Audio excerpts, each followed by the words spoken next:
নমস্কাৰ এই মুহূৰ্তৰ অন্য এটা বিগ ব্ৰেকিং লৈ আহিছোঁ এছআইটিৰ চাৰ্জশ্বিটে জুবিন গাৰ্গক কেতিয়াও ন্যায় দিব নোৱাৰে জুবিন গাৰ্গক ন্যায় দিবলৈ চৰকাৰে এখন চাৰ্জশ্বিট দিয়াই নাই নাটক সৃষ্টি কৰি কেৱল নিজেই বাচিব বিচাৰিছে এতিয়া চৰকাৰ চাৰ্জশ্বিটক লৈ এবাৰ ফেচবুক লাইভ যোগে এনেধৰণে খিউবুজাৰ দেখিবলৈ পোৱা গৈছে বিধায়ক অখিল গগৈক ২৬ৰ নিৰ্বাচনৰ খাতিৰত ৰাইজৰ তেওঁ মন জয় কৰিবলৈ এতিয়া চেষ্টা কৰিছে চাৰ্জশ্বিট তেওঁ ইতিমধ্যেই ঠিক তেনেধৰণে সাজু কৰা বুলি উল্লেখ কৰিছে ঘটনা ঘটিছে ছিংগাপুৰত তদন্ত চলিছে দিছপুৰত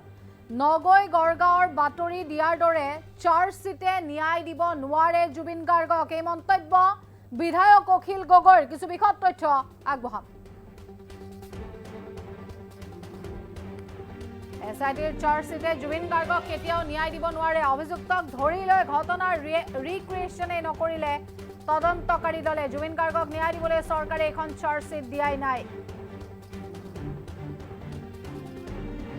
নাটক সৃষ্টি কৰি কেৱল নিজেই বাচিব বিচাৰিছে চৰকাৰ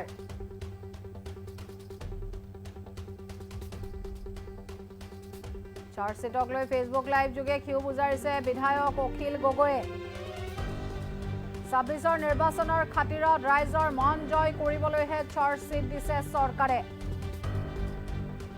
ঘটনা সংঘটিত হৈছে ছিংগাপুৰত তদন্ত চলিছে দিছপুৰত নগৈ গড়গাঁৱৰ বাতৰি দিয়াৰ দৰে চাৰ্জশ্বিটে ন্যায় দিব নোৱাৰে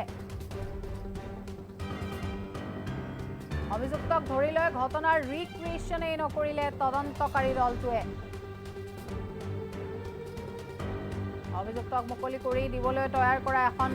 বেহুহে হৈছে এই চাৰ্জশ্বিটখন ঘটনাৰ তদন্ত কৰি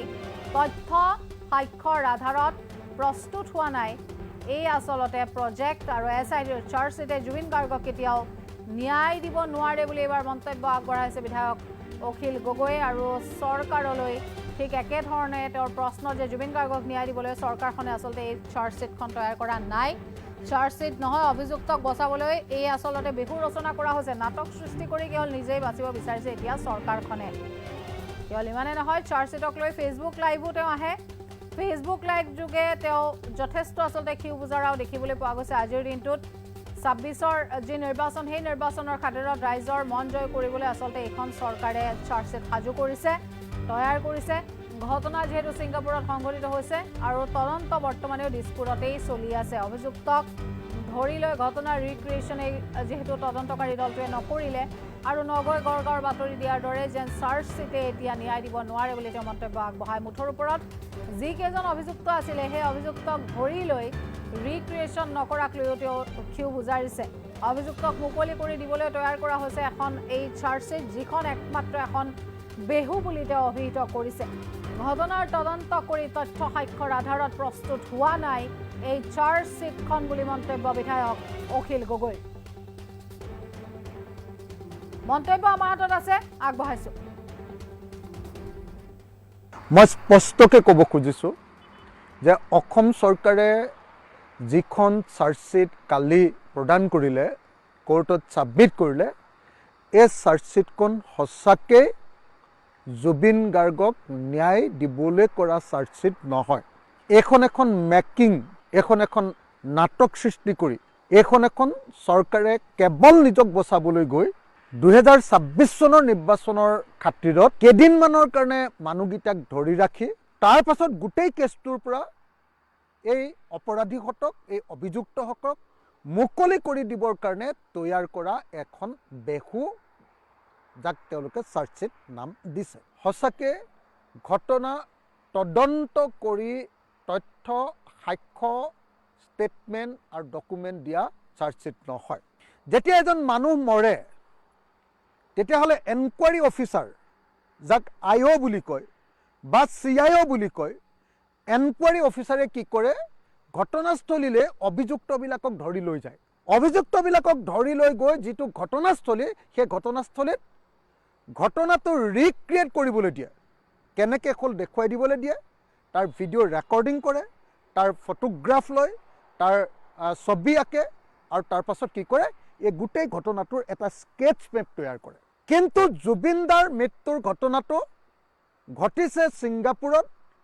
আৰু এবাৰৰ কাৰণেও IO আৰু CIO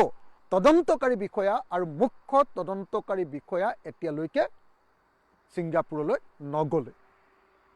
সেইকাৰণে মই কৈছোঁ যে এই যিখন চাৰ্জশ্বিট দিছে এইখন হ'ল নগৈ গড়গাঁৱৰ বাতৰি দিয়া চাৰ্জশ্বিট। সেইকাৰণে মই কৈ আছোঁ যে ঘটনা ঘটিছে ছিংগাপুৰত, তদন্ত কৰিছে দিছপুৰত। আৰু এনেকুৱা ধৰণৰ নগৈ গড়গাঁৱৰ বাতৰি দিয়াৰ চাৰ্জশ্বিটেৰে পৃথিৱীৰ কোনো ধৰণৰ কেতিয়াও কোনো মানুহক শাস্তি দিয়াটো সম্ভৱপৰ নহয়। সেইকাৰণে মই স্পষ্ট ৰূপত ঘোষণা কৰিছোঁ যে পৃথিৱীৰ ভিতৰত আজিলৈকে যিমানবিলাক চাৰ্জশ্বিট দিছে, এই চাৰ্জশ্বিটবিলাকৰ ক্ষেত্ৰত এইখনেই একমাত্ৰ চাৰ্জশ্বিট য'ত ঘটনাস্থলীলৈ নোযোৱাকৈ কাল্পনিকভাৱে, যাক ইংৰাজীত মিথ বুলি কয়, কল্পকাহিনী, য'ত নাটক তৈয়াৰ কৰি, সাধু কথা তৈয়াৰ কৰি, মিছা কল্পনাৰে কি কৰিছে, এখন আপোনাৰ চাৰ্জশ্বিট তৈয়াৰ কৰি দিছে। গতিকে মই স্পষ্ট ৰূপত ঘোষণা কৰিছোঁ যে এইখন প্ৰকৃত সত্য তথ্য প্ৰমাণ থকা, প্ৰকৃত শুদ্ধ ডকুমেণ্টছ থকা, প্ৰকৃত মানুহৰ পৰা ল'বলগীয়া ষ্টেটমেণ্ট থকাকৈ তৈয়াৰ কৰা এখন চাৰ্জশ্বিট নহয়। মই বাৰম্বাৰ কৈ আছিলোঁ যে বিদেশত ঘটনা ঘটিলে তেতিয়াহ'লে সেইটোৰ ওপৰত তদন্ত কৰিবলৈ প্ৰথমতে কেন্দ্ৰীয় চৰকাৰৰ অনুমোদন ল'ব লাগিব। আৰু সেইটো পাইৰৰ চেংচন, প্ৰিভিয়াছ চেংচন, আগতীয়া অনুমোদন ল'ব লাগিব। অৰ্থাৎ চাৰ্জশ্বিট দিবৰ কাৰণে, তদন্ত কৰিবৰ কাৰণে কেন্দ্ৰীয় চৰকাৰৰ পৰা অনুমোদন ল'ব লাগিব। আৰু সেইটো BNSS 2023 208 ছেকশ্যনত আছে। সেইটো প্ৰথমতে কৰা নাছিলে, পাছত যেতিয়া মই হুলস্থুল কৰিলোঁ, হুলস্থুল কৰাৰ পাছত সেইটো কেন্দ্ৰীয় চৰকাৰৰ পৰা অনুমোদন ল'লে। আৰু অনুমোদন লৈ লাজে লাজে মনে মনে মুখ্যমন্ত্ৰীয়ে এদিন ক'লে যে আমি কেন্দ্ৰীয় চৰকাৰৰ পৰা অনুমোদন পাই গ'লোঁ, জুবিন গাৰ্গৰ জন্মদিনটোতে সেইটো পাই গ'লোঁ, বহুত ডাঙৰ ঘটনা ঘটিলে। এইটো মিছা কথা, এইটো তেনেই সাধাৰণ কথা এটা, এইটো আইনগতভাৱে ল'বলগীয়া এটা সাধাৰণ অনুমোদন। তৃতীয় কথাটো হ'ল যে এই সঁচাকৈ জুবিন গাৰ্গৰ ঘটনাটো বিদেশত যিহেতু ঘটিছে, বিদেশত ঘটনা ঘটিলে আপোনালোকে মনত ৰাখিব লাগিব যে সেই ঘটনাটোৰ আপোনাৰ আমাৰ BNSS 2024 ভাৰতীয় নাগৰিক সুৰক্ষা সংহিতা 2023 112 নম্বৰ ছেকশ্যনত, ছেকশ্যন 112, তাত স্পষ্টকৈ লিখি থোৱা আছে যে বিদেশত হোৱা ঘটনাৰ কাৰণে কোৰ্টৰ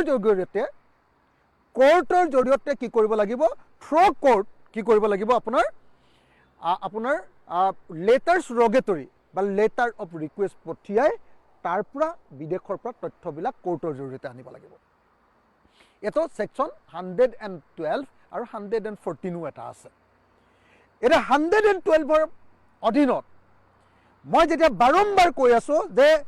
ছিংগাপুৰৰ পৰা তথ্য আনিবলৈ হ'লে লেটাৰ্ছ ৰগেটৰী বা কোৰ্টৰ জৰিয়তে আনিব লাগিব। অসমৰ মুখ্যমন্ত্ৰীয়ে কৈছে যে এমলেটৰ জৰিয়তে আনিলেও হ'ব। তাৰমানে কি, কেন্দ্ৰীয় চৰকাৰ আৰু ছিংগাপুৰ চৰকাৰৰ মাজত, ভাৰত চৰকাৰ আৰু ছিংগাপুৰ চৰকাৰৰ মাজত যি মিউচুৱেল এগ্ৰিমেণ্ট আছে, সেই মিউচুৱেল এগ্ৰিমেণ্টৰ অধীনত চৰকাৰৰ পৰা চৰকাৰে তথ্য আনিলে হৈ যাব। এক নম্বৰ কথা, চৰকাৰৰ পৰা চৰকাৰৰ তথ্য আনিলে নহ'ব, সেই কথাটো ইতিমধ্যে কোৰ্টত অৰ্ডাৰ দি থৈ দিছে। চেন্নাই উচ্চ ন্যায়ালয়ৰ যে জয়া ললিতাৰ কেছটোত স্পষ্টকৈ কৈ থোৱা আছে যে MLATৰ অধীনত তথ্য আনিলেও কোৰ্টত সেইটো ইনএডমিছেবল হ'ব, শব্দটো কৈ দিছে, সেইটো গ্ৰহণযোগ্য নহ'ব যদিহে সেইটো আপোনাৰ লেটাৰ্ছ ৰগেটৰীৰ জৰিয়তে কোৰ্টৰ জৰিয়তে নাহে। মই স্পষ্টকৈ ক'ব খুজিছোঁ যে অসম চৰকাৰে যিখন